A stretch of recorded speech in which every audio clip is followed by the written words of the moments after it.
African Information Network, AIN.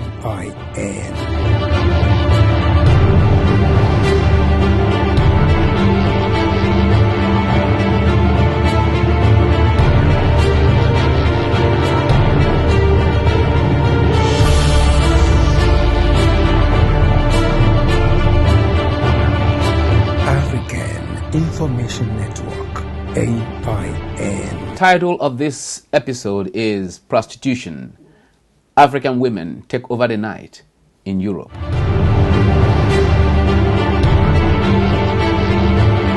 Prostitution is defined as the exchange of sexual favors for money. It is sometimes referred to as the oldest profession, and prostitutes are mostly called women of the night.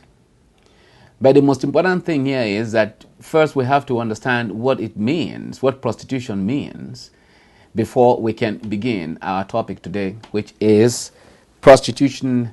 African women take over the night.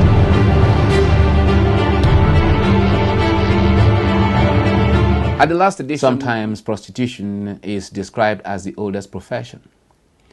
But prostitution is the sexual favors that somebody gives to somebody else in exchange for money. In recent times, the word prostitution has become very prominent in the discussion of African socio-economic issues. Why? Because most recently, a lot of African women are traveling to Europe and the United Arab Emirates to prostitute. It is not the prostitution itself that makes it new, because these people who are prostitutes there probably prostituted at home. But the thing is, they go outside this country. When you leave your country and you travel to a different country and you are a thief, you are referred to as a thief either from Tanzania or a thief from Gambia or a thief from Cameroon or Nigeria. So these women, when they travel to Europe, they call them African women, African prostitutes. Now, why and how did they go to Europe? A lot of them are promised paradise in Europe. They are promised dollars, pounds, and euro. A lot of money they can come back home to Africa with, make an exchange, and begin to live the good life. But all that glitters is not gold. When these women travel to Europe, a lot of them go through a lot of dastardly. They go through very serious problems. In some instances, it has been reported that in Europe, some men give money to these women who travel overseas from Africa and allow them to sleep with their dogs and their pets. Some of them are beaten and used for different kinds of pornographic exposure, all because of that money. They are actually used as sexual property. There's a big difference between using somebody as sexual property and having somebody live with you at home and the person is your wife and you engage in sexual activity with that person. Sexual property, you become property, is just like you are a slave, you are sold. But sexual property in the sense that these individuals actually make the conscious decision to travel these long lines just to engage in prostitution so as to make money. There are so many disadvantages. I've told you one, that some of these women are given to dogs. They engage in bestiality just for money. And then they come into Africa with all kinds of diseases that have no names because of the quest for the dollar, the quest for the euro, and the quest for the pound. So regardless of all the problems, the disadvantages that they might go through just to arrive in Europe, and then the disadvantages of even engaging in this kind of profession or practice, why do a lot of women still travel to Europe, still allow themselves to be trafficked to these countries to engage in prostitution? One, somebody says because of poverty. Yes, the African continent is going through a lot of economic strife right now. But the thing is, when you sell yourself, when you go to Europe and you sell yourself and you are used by a dog just because of money, you lose self-value, complete self-value. This tells us, because this thing is just about money, these women are not traveling there because they are promiscuous. They are not traveling to Europe or anywhere else because they are going out just seeking sex.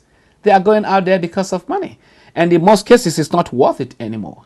As I say these things, you will see so many videos, so many pictures that are rolling behind me. You see the kind of dastardly situations in which they live. You see the kind of unclean situations, unsanitary situations in which these people live. It is not even comical. It is not funny at all to be engaged in this kind of practice.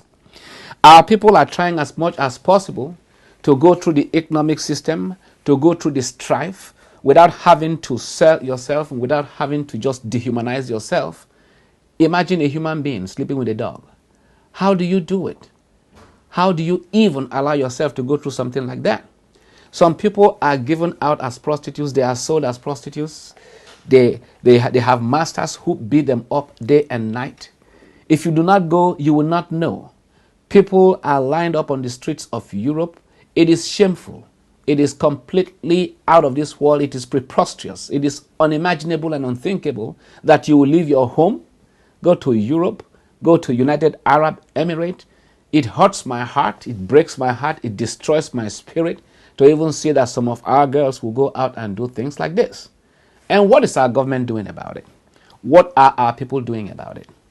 Okay, let me try to recount some things that I have read that the Nigerian system, the Ghanaian system, the Tanzanian system, the Zambian system, these are prominent places, Sierra Leone, Cameroon, places where these girls are traveling from. They are trafficked overseas to sell their bodies. Let me tell you what some governments are doing.